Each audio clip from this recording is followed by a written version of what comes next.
रात के लगभग 8:30 बज चुके थे। निधि रसोई में रात का खाना बना ही रही थी और खाना लगभग बन भी चुका था, केवल दाल में तड़का लगाना ही बाकी था। वैसे भी आज उसने हल्के फुल्के दाल चावल ही बनाए थे। दोपहर में कुछ मेहमान आए थे, इसलिए पनीर और छोले दोनों की सब्जी बनी थी, तो रात में हल्का फुल्का ही ठीक रहता है। कि सास ममता जी ने रसोई में प्रवेश किया। बहू, शिल्पा के सास ससुर आने वाले हैं, फटाफट से खाना बना दो, कुछ बढ़िया सा बना देना, आखिर समधी आए हैं, कोई कंजूसी मत करना, ऐसा ना हो कि कल शिल्पा को 2 बातें सुननी पड़े। मैं जरा सोफे की कवर बदल देती हूँ। निधि के जवाब की प्रतीक्षा किए बिना ही सास ममता जी बाहर चली गई, क्योंकि वह जानती थी कि निधि सब कुछ संभाल लेगी। लेकिन ममता जी की बात सुनते ही निधि को 10 दिन पहले की घटना याद आ गई और ना चाहते हुए भी उसका मन एक बार फिर से दुखी हो गया।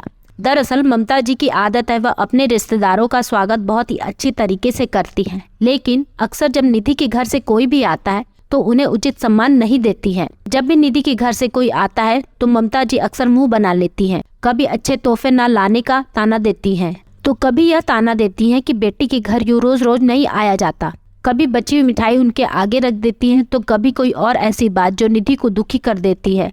लेकिन पिछली बार तो हद हो गई, जब निधि के माता पिता अचानक बिना किसी पूर्व सूचना के आ गए तो ममता जी ने दोबारा खाना न बनवाकर दाल को पानी डालकर पतला करने का आदेश दे दिया और दोपहर की पड़ी हुई सब्जियों को छौंक लगाकर गर्म करने को कह दिया। और रायते में तो वह खुद पानी डालकर चली गई। केवल खाने पीने में ही नहीं, अक्सर वह अपनी बातों से भी यह बता देती थी कि निधि के परिवार में किसी का भी यहाँ आना उन्हें पसंद नहीं है। वहीं दूसरी तरफ अगर उनकी बेटी के ससुराल से कोई आता है तो 36 तरीके के व्यंजन बनाए जाते हैं, उन्हें पूरा सम्मान दिया जाता है। आज भी जब उन्हें पता चला कि उनकी बेटी के सास ससुर आने वाले हैं तो उन्होंने निधि को बढ़िया खाना बनाने का हुक्म दे डाला। हालांकि बाकी हर तरीके से ममता जी का व्यवहार निधि के प्रति बहुत अच्छा रहता है, लेकिन न जाने क्यों जब भी बात निधि के परिवार की आती तो उनका व्यवहार बदल जाता है। बस यही सब सोचकर निधि की आंख भर आई। कहते हैं कि किसी के सब्र का इम्तिहान नहीं लेना चाहिए, लेकिन शायद ममता जी यह बात समझ नहीं पा रही थी, इसीलिए बार बार निधि के मायके वालों को अपमानित करके वह निधि को दुखी कर रही थी। लेकिन आज न जाने कहां से निधि में भी हिम्मत आ गई।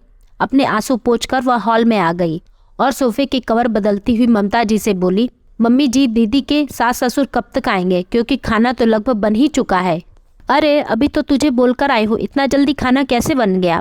मम्मी जी वह क्या है ना, दाल चावल तो बन ही गई है, दाल में पानी डालकर उसे पतला कर देती हूँ, रायते में भी पानी डाल देती हूँ, और दोपहर वाली जो पनीर और छोले की सब्जी बची हुई पड़ी है ना, उसे भी थोड़ा सा फ्राई करके तड़का लगा दूंगी, और पूरियों का आटा तो दोपहर का बचा हुआ पड़ा ही है, तो एक्स्ट्रा खाना बनाने की कोई जरूरत ही नहीं है। वैसे भी आप ही तो कह रही थी ना उस दिन कि समधी तो घर के ही होते हैं, वह तो अपने ही होते हैं, वह थोड़ी ना बुरा मानेंगे अगर हम उन्हें दोपहर का खाना खिला देंगे। अब दोबारा खाना बनाएंगे तो यही दोपहर का खाना वेस्ट हो जाएगा।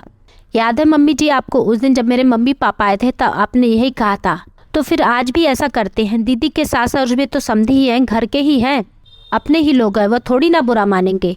क्यों, सही कह रही हूँ ना मम्मी जी?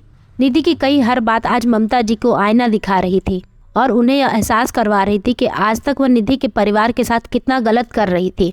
शायद इसीलिए निधि के कहने से इतना सब कुछ सुनने के बाद आज निधि से आंख मिलाने की उनकी हिम्मत नहीं हो रही थी।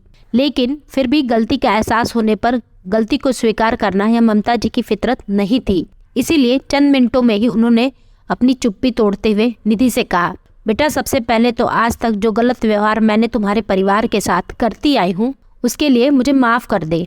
और दूसरी बात, मैं तुमसे वादा करती हूँ कि जिस तरीके का व्यवहार शिल्पा के ससुराल वालों के साथ मैं करती हूँ, जिस तरह उन्हें मान सम्मान देती हूँ, वही मान सम्मान और अपनापन अब से मैं तुम्हारे परिवार वालों को भी दूंगी। देर से ही सही, लेकिन मुझ पर गुस्सा करके मुझे 2 बातें सुनाकर सही राह दिखाने के लिए थैंक यू बेटा।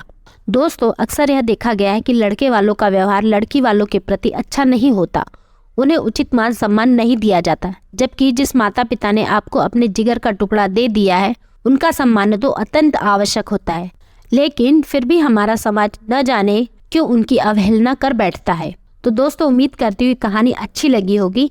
प्लीज़ इसे कमेंट में लिख कर बताइए, अपनी राय जो भी हो शेयर कीजिए। फिर